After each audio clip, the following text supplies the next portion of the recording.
يا صباح الخير. هو ليه الإنسان لما يبقى معزوم على الفطار ما بيهموش النوم كده والدنيا بتبقى حلوة قوي في النوم وبينام براحته بقى وكده؟ ليه الإنسان بيعمل كده يا جماعة؟ مش عارفة. عاملين ايه؟ والله وحشني التصوير، لان انا بقالي كتير ما صورتش لكم روتين. ليه بقى؟ طبعا انتوا حاسين من صوتي وسامعين صوتي تعبانة جدا، الحمد لله. بس قلت لا، مش هينفع بقى النهارده كمان مصور لكمش روتين، وعايزه اوريكم انا بعمل ايه يوم الجمعه، لانه بجد يعني يوم الجمعه من الروتينات المهمه جدا بالنسبه لي، ومن الحاجات اللي انا ببقى دايما عايزه اشاركها معاكم.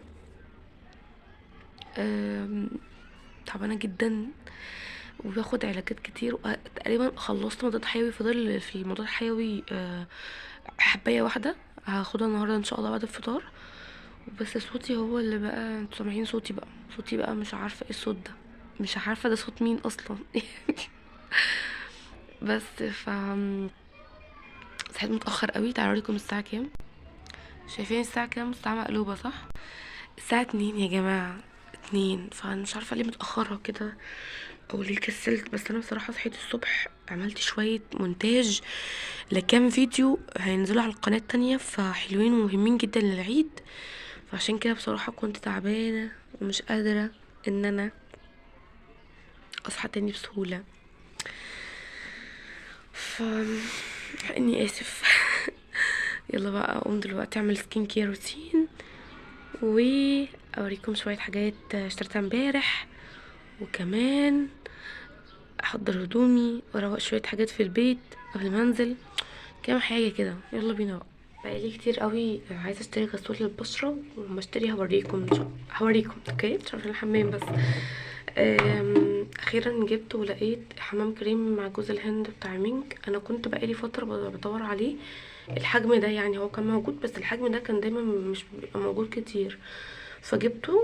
عامل 22 جنيه. حلو يا بنات جدا جدا، وهتسمعوا عنه سمع خير يعني في الفيديوهات اللي هتنزل. كمان حبيت ان انا اجرب الشامبو ده بتاع فاتيكا بجوز الهند برضو، بس اكتفيت بدول الشهر ده، ما جبتش بلسم يعني. جبت دول كده زي ما انتم شايفين وايه، والبلسم بقى يعني مش مهم لانه خلاص يعني ده حمام الكريم بيغني عن البلسم بالنسبه لي، لانه كمان انا بقى بستخدمه استخدام البلسم، وبيبقى احسن وكمان اكتر وبيقعد معايا اكتر وكده.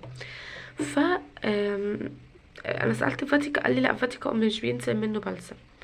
فخلاص يعني هشوف بقى ممكن اجيب بلسم ايه تاني، بس هما الاتنين من جوز الهند، فتحس ان هي مجموعة حلوة من براندات مش نفس البراند. فحبيت اوريلكم بقى شكلهم عامل ازاي. دورة غسيل، قلت وانا بصلي كده الغسيل يتغسل. مش عارفه ليه التليفون عمال يقع مني، غيرت السكرينه والتليفون عمال يقع مني اللي هو عايز يتكسر. هحطه بقى في الشاحن دلوقتي واصلي وارجع تاني نكمل يومنا مع بعض حلوين. بصوا بقى، الحاجه دي انا عايزه اعملها من اول رمضان، وان شاء الله هبدا من اللحظه اللي انا بكلمكم فيها، وهي ان انا اعمل وجبات وانزل اوزعها. الحقيقه ان انا عندي اكل من امبارح، والاكل ده كمان كان يعني هو اللوبيا دي ما كنتش انا اللي عاملاها، ده كانت جايه لي فطار امبارح. ف قررت ان انا بدل ما احطها في الفريزر او احطها في التلاجة وتبوظ او كده، لا، كان عندي كمان الاطباق دي بحوشها من اول رمضان، بتاعت الجبن اللي تصلح يعني، وفيها جبن ناشفه او كده مش ضارها في حاجه. وعندي كمان الاسترتش ده. فقلت ان انا كمان كنت مقطعه امبارح على السحور الاناناس. فطبعا الاناناس هيتحط في التلاجة وانا مش هفطر النهارده في البيت، فممكن يحصل حاجه مثلا في يبوظ او كده او يتنسي ايا يكن. مش عندي رز، فحطيت رغيفين عيش، وحطيت 5 تمرات ومعلقه، وطبعا المعلقه دي جوه الغلاف يعني هي مش من بره. وسخنت طبعا الاكل وكده، وان شاء الله هحطهم يعني هحطهم كده على بعض تمام.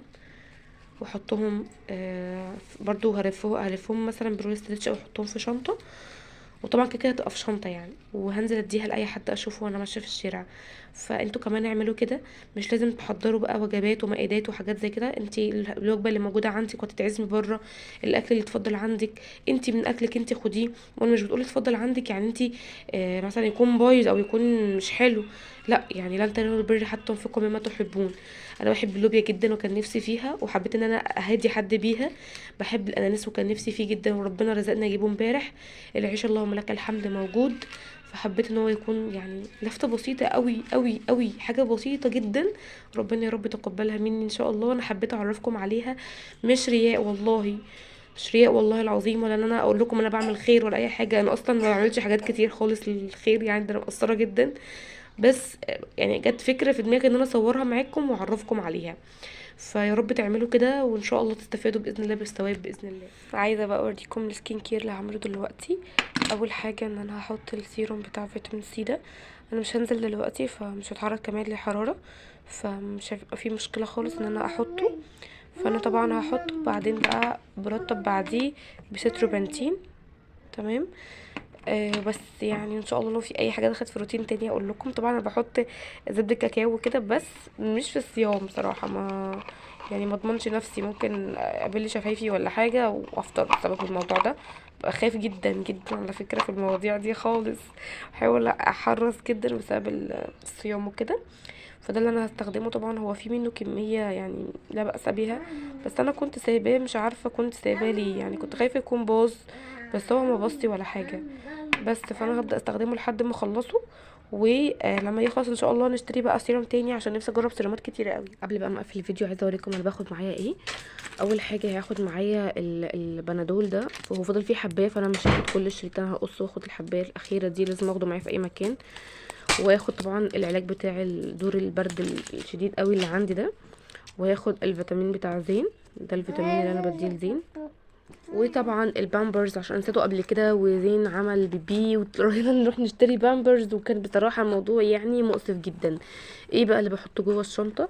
تعالوا اقول لكم. انا بحب اخد البتاعه دي معايا، ممكن مثلا اشيل بيها كذا شنطه او كده، او ممكن اجمع الشنط فيها. باخد معايا الكريم بتاع بامبرز زين، او الكريم بتاع ايدي ده تقريبا. كريم بامبرز زين لسه هحطه في واحده زي دي وهاخده. وباخد معايا مثلا رواج نود، دايما هي في الشنطه بصراحه، بس انا بحطش رمضان. وباخد معايا مرطب للشفايف.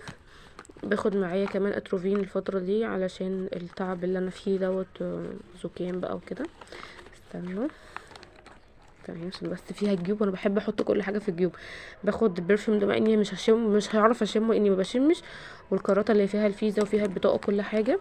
في حاجات بقى مهمه شويه تعالوا اعرفكم عليها، مهم جدا يعني. بصوا بقى البامبرز هنحطه دلوقتي ونحط كل حاجه. وتعالوا اقول لكم الحاجات اللي بحب احطها دايما معايا. الاذكار الصباح والمساء تبقى معايا، شراب، مناديل عاديه ومناديل وايبس. الوايبس هحطها دلوقتي. باخد معايا سجادة الصلاة. الحاجات دي بالنسبة لي مهمة ولازم اخدها معايا في اي مكان، حتى لو انا مش هصلي في المكان ده او في سجادة صلاة في المكان، ومثلا خارجة في مكان بره وعايزة اقعد بفردها وبقعد عليها عادي، فاهمين قصدي؟ بس فدول اساسيات شنطة المامي. قولوا لي انتوا بتحطوا في شنطتكم ايه بقى؟ انا هنزل بالعباية دي، وعشان العباية دي دايما كمها بيتاخر كده ومش بتبقى ثابتة فبتعري ايدي كتير.